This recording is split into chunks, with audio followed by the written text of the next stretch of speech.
केबे भाबिछन्ति गोटे एमिति भाइरस थाइपारे जहा मनुष्य पाई क्षतिकारक तो नुहे बरং आमर सबुठारु बड़ शत्रुमानंकु माने एंटीबायोटिक प्रतिरोधी बैक्टेरिया बा सुपरबग मानंकु शिकार करे ना एइटा कोनोसी साइंस फिक्शन फिल्मर कहानी नुहे एहा हेउछि वास्तवता आउ एहा आम स्वास्थ्य सेवा क्षेत्ररे एक नुआ आशार किरण आनिपारे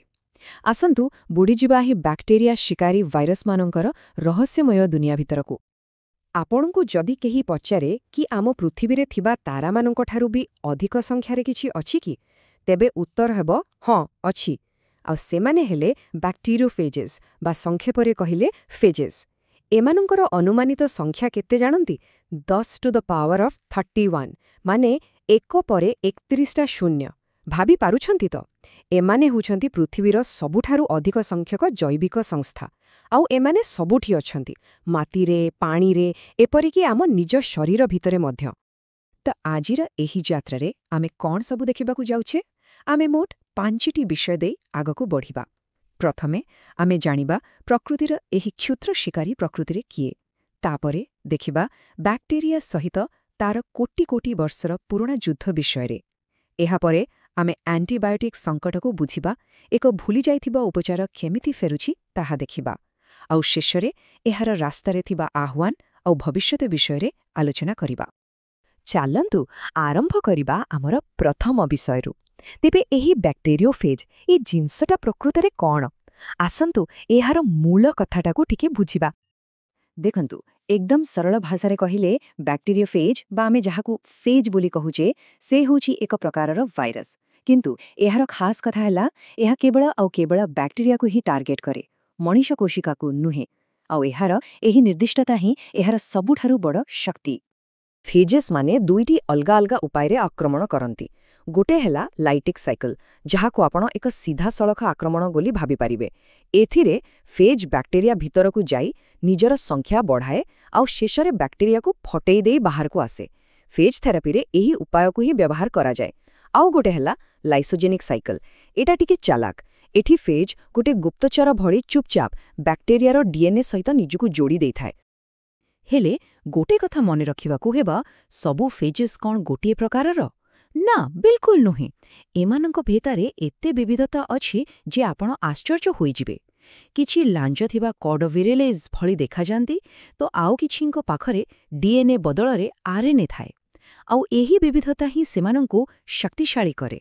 कारण एहा सेमानंकु अलगा अलगा प्रकारर बैक्टेरिया को टार्गेट करिबारे सहाय्य करिथाए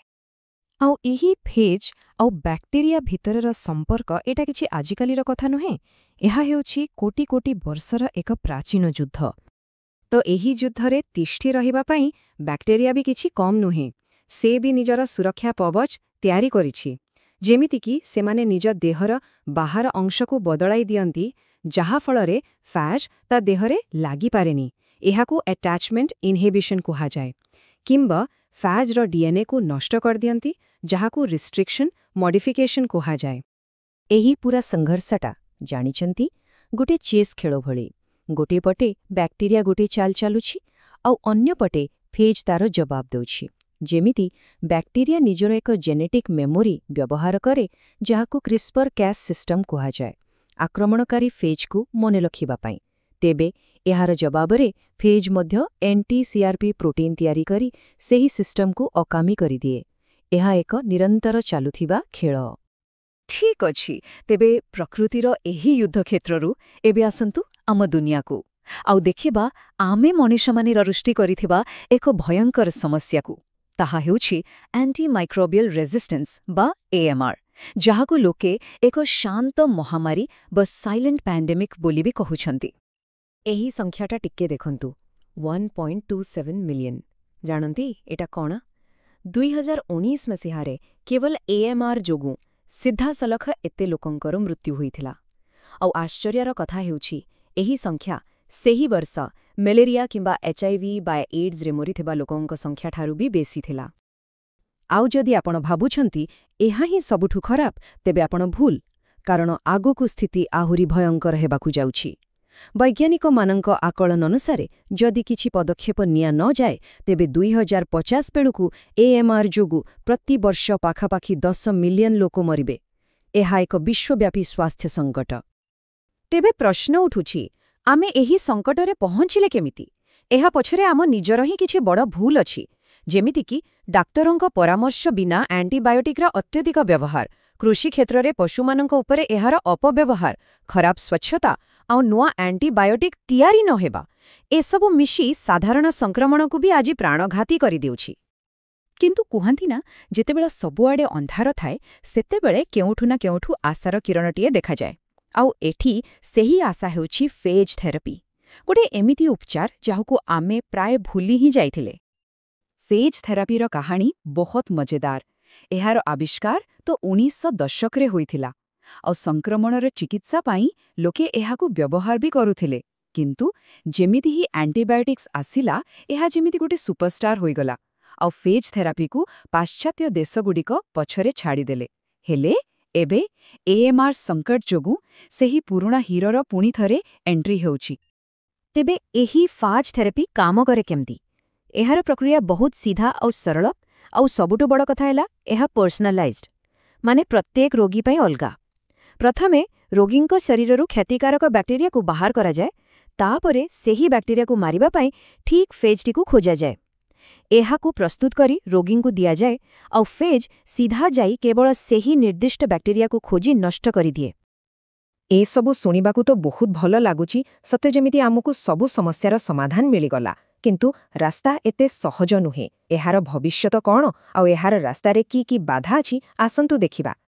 କୌଣସି ବି ଜିନିଷର ଦୁଇଟି ପାର୍ଶ୍ୱ ଥାଏ, ଗୋଟେ ମୁଦ୍ରା ଭଳି। ଫେଜ୍ ଥେରାପିର ବି ସେମିତି। ଗୋଟେ ପଟେ ଏହାର ଫାଇଦା, ଯେମିତିକି ଏହା ବହୁତ ସ୍ପେସିଫିକ୍, ମାନେ କେବଳ ଟାର୍ଗେଟ୍ ବ୍ୟାକ୍ଟେରିଆକୁ ମାରେ, ଆଉ ଏହାର ସାଇଡ୍ ଇଫେକ୍ଟସ୍ ବହୁତ କମ୍। କିନ୍ତୁ ଅନ୍ୟପଟେ ଏହାର କିଛି ଅସୁବିଧା ବି ଅଛି, ଯେମିତିକି ଏହାର ମ୍ୟାରୋ ହୋଷ୍ଟ ରେଞ୍ଜ, ବ୍ୟାକ୍ଟେରିଆ ଦ୍ୱାରା ପ୍ରତିରୋଧର ସମ୍ଭାବନା, ଆଉ ସବୁଠୁ ବଡ଼ କଥା ହେଲା ରେଗୁଲେଟରୀ କମ୍ପ୍ଲେକ୍ସିଟି। ତେଣୁ ଏହା କୌଣସି ମ୍ୟାଜିକ୍ ବୁଲେଟ୍ ନୁହେଁ। ଆଉ ଏହି ଥେରାପିକୁ ସମସ୍ତଙ୍କ ପାଖରେ ପହଞ୍ଚାଇବା ପାଇଁ ସାରା ଦୁନିଆରେ ଭିନ୍ନ ଭିନ୍ନ ନିୟମ ଅଛି। ଉଦାହରଣ ସ୍ୱରୂପ, ବେଲଜିୟମରେ ଗୋଟେ ସିଷ୍ଟମ ଅଛି ଯାହାର ନାଁ ମ୍ୟାଜିଷ୍ଟ୍ରାଲ ପ୍ରିପାରେସନ୍, ଯେଉଁଥିରେ ଫାର୍ମାସିଷ୍ଟମାନେ ଡାକ୍ତରଙ୍କ ପ୍ରେସ୍କ୍ରିପ୍ସନ୍ ଅନୁଯାୟୀ ପର୍ସନାଲାଇଜ୍ଡ ଫେଜ୍ ଉପଚାର ତିଆରି କରିପାରିବେ। ଆଉ ଅନ୍ୟପଟେ ଆମେରିକାରେ ଇନଭେଷ୍ଟିଗେସନାଲ ନ୍ୟୁ ଡ୍ରଗ୍ ପଥରେ କ୍ଲିନିକାଲ ଟ୍ରାଏଲ୍ ପାଇଁ FDAର ଅନୁମୋଦନ ଦରକାର ହୁଏ। ତେବେ ଆମେ ଆସି ଆମର ଯାତ୍ରାର ଶେଷରେ ପହଞ୍ଚିଛେ। ଆଉ ଶେଷରେ ଗୋଟିଏ ବଡ଼ ପ୍ରଶ୍ନ ଆମ ସାମ୍ନାରେ ଠିଆ ହୋଇଛି। ଯେତେବେଳେ ଆମର ସବୁଠୁ ବିଶ୍ୱସ୍ତ ଅସ୍ତ୍ର ଆଣ୍ଟିବାୟୋଟିକ୍ ଧୀରେ ଧୀରେ ହାର ମାନୁଛି, ସେତେବେଳେ କ'ଣ ଏହି କୋଟି କୋଟି ବର୍ଷ ପୁରୁଣା ଭାଇରସ୍ ହିଁ ଆମ ଭବିଷ୍ୟତର ସବୁଠୁ ବଡ଼ ଆଶା? ଏହା ଉପରେ ଚିନ୍ତା କରିବା ନିହାତି ଜରୁରୀ।